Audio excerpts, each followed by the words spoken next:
poetry entitled Billy Collins' Brilliant Perception of Routine. Please welcome the Toastmaster, Agnieszka Wolczynska.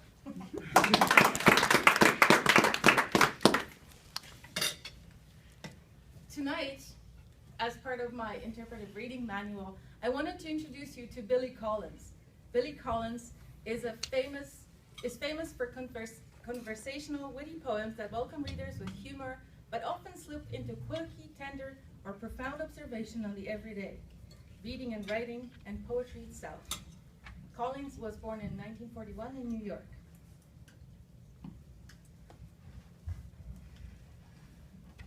So the first poem by Billy Collins that I would like to share with you is it's actually inspired by a different poem from a French writer, Jacques Criquelon.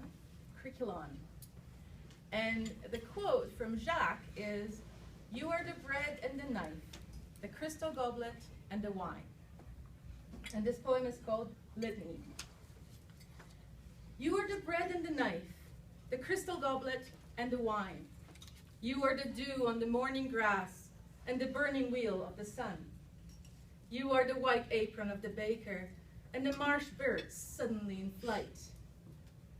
However, you are not the wind in the orchard, or the plums on the counter, or the house of cards. And you're certainly not the pine-scented air. There's just no way that you are the pine-scented air.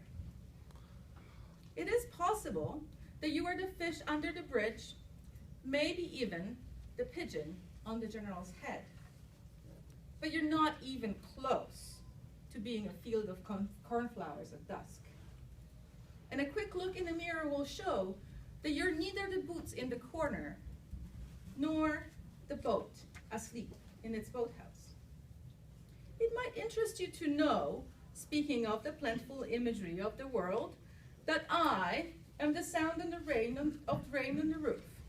I also happen to be the shooting star, the evening paper blowing down the alley, and the basket of chestnuts on the kitchen table. I am also the moon in the trees and the blind woman's teacup.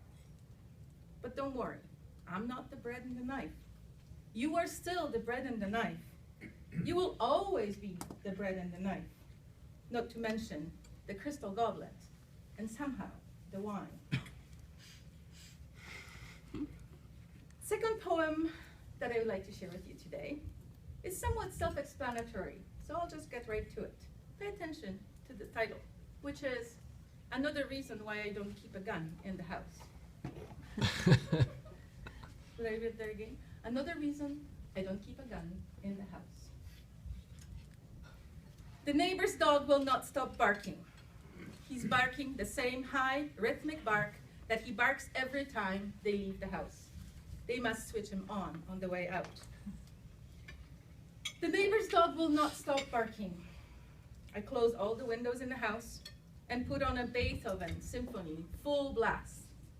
But I can still hear him muffled and under the music, barking, barking, barking, barking. And now I can see him sitting in the orchestra, his head raised confidently, as if Beethoven had included a part for the barking dog. When the record finally ends, he is still barking, sitting there in the oboe section, barking, his eyes fixed on the conductor, who is entreating him with his baton, while the other musicians listen in respectful silence to the famous barking dog solo, that endless coda that first established Beethoven as an innovative genius. My third offering for the evening is I chopped some parsley while listening to Art Blakey's version of The Three Blind Mice. I'll read that again. I chopped some parsley while listening to Art Blakey's version of The Three Blind Mice. And I start wondering how they came to be blind. If it was congenital, they could be brothers and sister.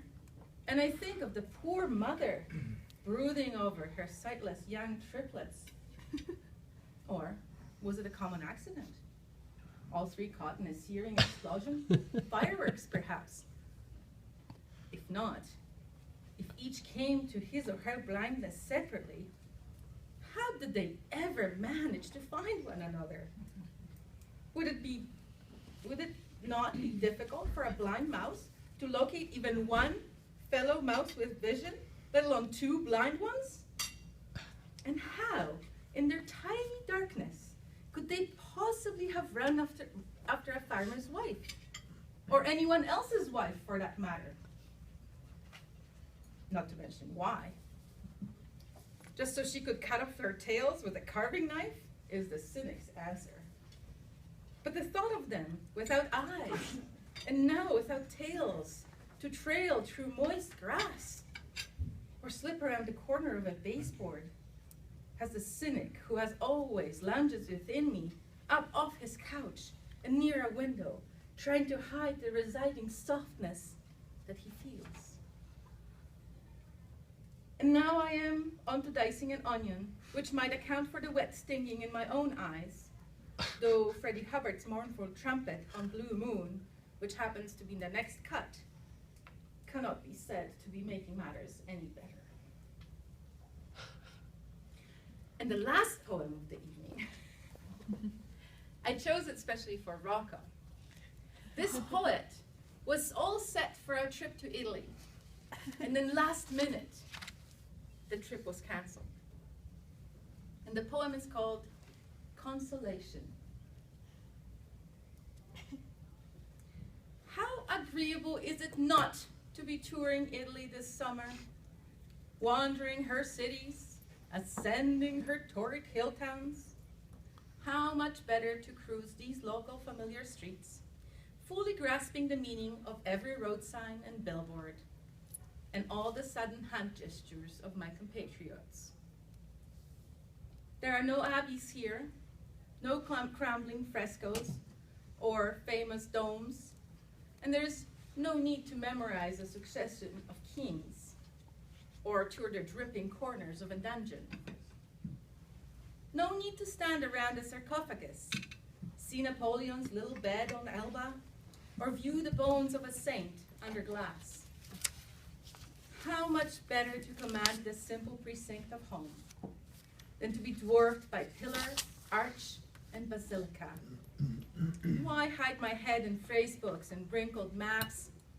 Why feed scenery into a hungry, one-eye camera, eager to eat the world, one monument at a time? Instead of slouching in a cafe, ignorant of the word for ice, I will head down to the coffee shop and the waitress known as Dot. I will slide into the flow of the morning paper, all language barriers down. Rivers of indium running freely, eggs over easy on the way. And after breakfast, I will not have to find someone willing to photograph me with the owner. I will not puzzle over the bill or record in a journal what I had to eat and how the sun came in the window. It is enough to climb back into the car, as if it were the great car of English itself, and sounding my loud vernacular horn, speed off down a road that will never lead to Rome or even Bologna.